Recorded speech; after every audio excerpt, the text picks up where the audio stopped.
Merci beaucoup Mathieu. Eh bien, on va rentrer tout de suite dans le vif du sujet hein, avec le temps 1 sur l'urgence d'agir. Bonjour Pierre Cerne. Est-ce que Pierre Cerne est avec nous?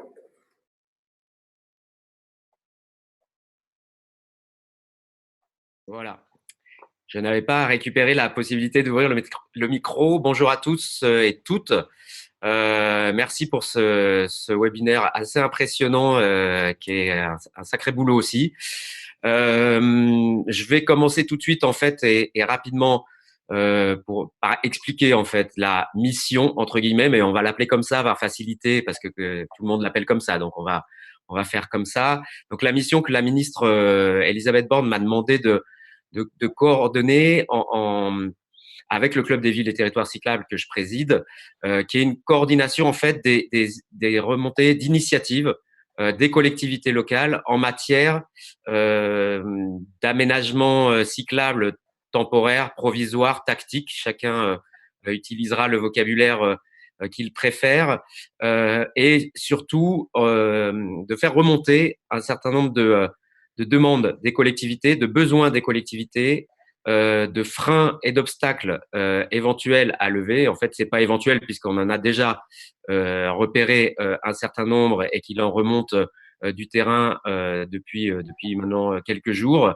Tout ça, je vais le faire avec l'aide précieuse des services de l'État et notamment de la CIDUV, donc de la coordination interministérielle, du CEREMA, de l'ADEME, avec un pool en fait d'associations, on va dire, qui travaillent en fait, on travaille un peu collectivement sur ces sujets pour ne pas rater, ne pas oublier des éléments, donc avec la FUB, avec Vélo et Territoire, avec la F3V, avec l'Union Sport et Cycle, j'en oublie.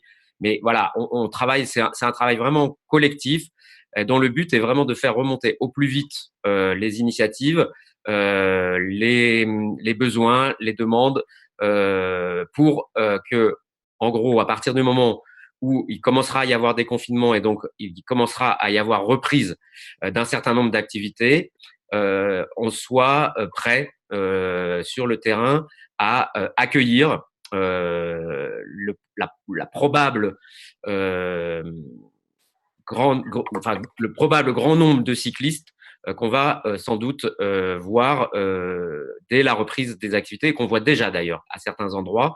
D'abord parce que c'est assez naturellement le mode de déplacement qui permettant une forme de distanciation sociale est adopté par un certain nombre de gens, et puis parce que on sait aussi qu'il n'y aura pas reprise de l'activité des transports en commun de façon normale et probablement pendant un bon moment, à la fois parce que les réseaux ne pourront pas accueillir dans des conditions de distanciation sociale et de bonnes conditions l'ensemble des usagers qui les prenaient auparavant, et aussi parce que on anticipe une difficulté psychologique, on va dire ça comme ça, que les usagers auront à reprendre facilement et rapidement leurs déplacements normaux. Je fais une parenthèse. De toute façon, je pense que ça va être un moment aussi où il va falloir reparler beaucoup de démobilité, parce qu'on n'y arrivera pas de toute façon si tout le monde reprend le même nombre de trajets et les mêmes types de trajets qu'il y avait avant. Donc, ça pose des tas de sujets qui dépassent le vélo, comme le maintien d'une forme forme de télétravail, la réduction du nombre global de trajets. Mais ça, c'est une autre histoire, mais ça s'inscrit quand même dans un cadre comme ça. Le cœur de tout ça, c'est évidemment la question des aménagements qu'on peut faire rapidement, donc pour élargir, créer des aménagements cyclables. Mais on a très vite vu aussi que se posait, que ça s'élargissait à d'autres sujets. La question des piétons, qui a remonté quasiment immédiatement à partir du moment où on a parlé de ces aménagements urbains temporaires. La question aussi des engins de déplacement personnel. Donc on a quelque chose qui en fait part des aménagements cyclables temporaires et qui va attraper au passage probablement un certain nombre d'autres sujets. La question, par exemple, de la disponibilité des vélos qui s'est posée, c'est-à-dire que si on fait des aménagements, si on réussit à faire de bons aménagements cyclables temporaires, mais que les nouveaux cyclistes ne trouvent pas de vélo, ça va pas marcher. Et donc, on est en train de s'assurer que tout ça fonctionnera bien, y compris d'ailleurs avec la question d'éventuelles nouvelles aides à l'achat, à la réparation, à l'équipement, pour que tout ça se passe de manière accompagnée et fluide. Alors, tout ça, ce sont des pistes. Hein. Je dis pas que tout ça est acté, mais c'est le type de pistes sur lesquelles on travaille pour que, à partir de la mi-mai et plus probablement dans les semaines qui suivront, on accompagne en fait une montée en puissance du vélo, y compris avec des néocyclistes, ce qui veut dire quand même qu'il y a toute une série de questions qui se posent de sécurité, de formation, d'apprentissage. Donc tout ça attrape assez large. Une autre question, mais que j'ai moi posée depuis le début et qu'on est nombreux à poser, c'est la question, si on peut dire, de la cohérence des messages de l'État en la matière. C'est-à-dire que on peut pas dire d'un côté que le vélo va être un mode de déplacement prioritaire, privilégié, adapté à la crise, à la sortie de crise, et dans le même temps avoir des préfets qui continuent à fermer des pistes cyclables existantes et des forces de l'ordre qui, d'un endroit à l'autre, verbalisent des cyclistes en dépit de tous les textes légaux qui encadrent pour l'instant les choses. Donc ça, c'est quelque chose de très important qu'on a déjà fait remonter et qu'on va continuer à faire remonter, chacun à sa manière, vu que la FUB, mais c'est très bien le fait via la justice administrative. Il y a des voilà, on ne désespère pas d'avoir une prise de position claire et au plus haut niveau de l'État sur le sujet pour dire que le vélo est bien un mode de déplacement soutenu par l'État dans la période et que donc il faut que tout ça soit cohérent. Il y a aussi la question évidemment des parkings vélos, de la question du vol de vélo. En gros, toutes les questions qu'on se pose à longueur de temps dans les associations cyclistes et dans le monde du vélo vont se poser très fortement et très rapidement. Et donc, il faut que tout ça soit anticipé, préparé, si on veut pas qu'on ait super bien fait un certain nombre de choses et que tout rate parce qu'on n'aura pas vu un des éléments clés de tout ça. On a déjà un certain nombre de remontées, de choses qui, enfin, très sincèrement, vous avez dû le voir, et d'ailleurs, le nombre de personnes qui sont présentes à ce webinaire dit beaucoup.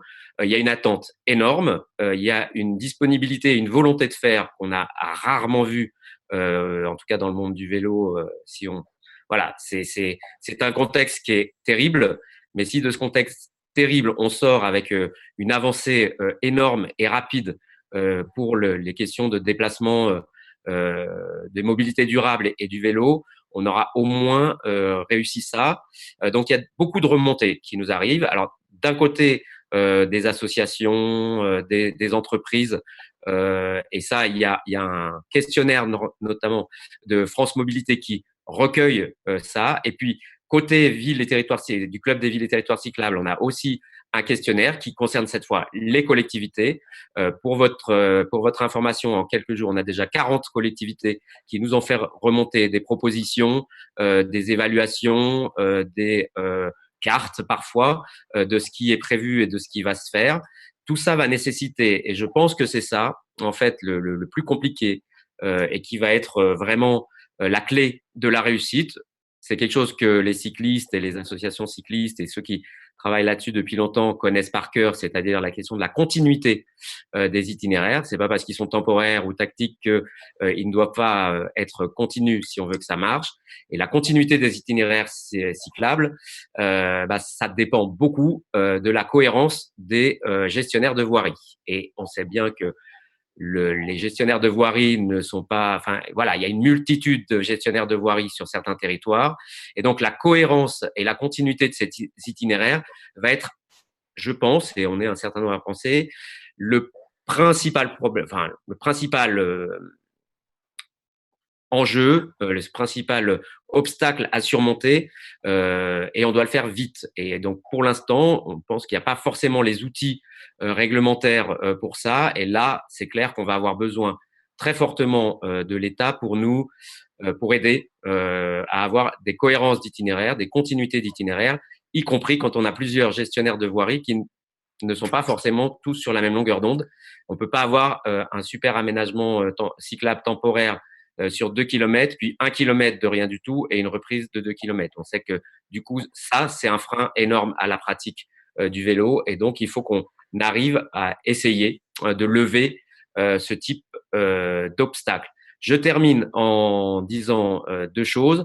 D'abord que on est obligé de travailler très très vite, hein, parce que en gros, il faut qu'on ait commencé, enfin qu'on ait expérimenté des choses dans les jours et semaines qui viennent pour avoir des choses à proposer de façon un peu globale, y compris pour les collectivités qui ont peut-être moins l'habitude de mettre en place des aménagements cyclables.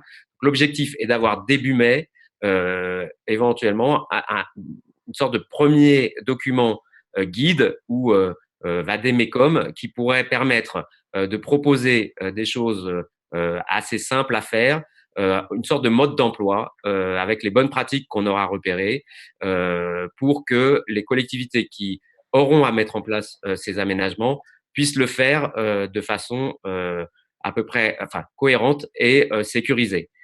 Je pense qu'on est en train de vivre de toute façon, en général, une période qui nécessite d'inventer énormément de choses nouvelles, de s'adapter. Je pense qu'on va y avoir des choses, il va y avoir des choses qui va falloir changer. On aura fait au mauvais endroit ou on n'aura pas forcément fait comme il faut. Il va falloir s'adapter au fur et à mesure. De la réplicabilité, c'est-à-dire si on fait un truc qui marche que dans une ville, ça marchera pas. Sachant que je parle de ville, mais qu'il y a un très gros enjeu, j'ai oublié de le dire, sur la façon dont on met des aménagements temporaires éventuellement sur des routes entre des villes, dans le périurbain. Et ça, on a quand même beaucoup moins l'habitude de faire. Et pourtant, il va y avoir des besoins. On le voit déjà avec un certain nombre d'hôpitaux qui sont hors centre-ville et où il y a déjà des besoins de créer des aménagements cyclables pour les soignants qui utilisent beaucoup le vélo. Je pense avoir tenu à peu près mon temps, donc je vais me taire maintenant. En tout cas, n'hésitez pas à faire remonter les choses. Utilisez le questionnaire, utilisez-moi. Et puis, je pense qu'on est en train de faire quelque chose d'assez énorme. Et pour la petite histoire, sur l'exemple de la France, et oui, ça arrive, l'Espagne est en train de lancer exactement le même type de démarche, ce qui est quand même pas mal. Donc, je ferai le même webinaire demain matin en espagnol, enfin traduit en espagnol pour les assos cyclistes cyclables espagnols, les élus espagnols, les syndicats espagnols. Voilà. Donc voilà, il se passe quelque chose et c'est super. Merci. Merci beaucoup Pierre Cerne. Donc une dynamique très forte, une mobilisation générale des territoires, un besoin de coordonner aussi les actions entre les territoires pour avoir des aménagements cyclables qui soient cohérents. On retient aussi une grande enquête en ligne qui nous permettra justement de mieux connaître les actions des différents territoires et puis un guide à venir.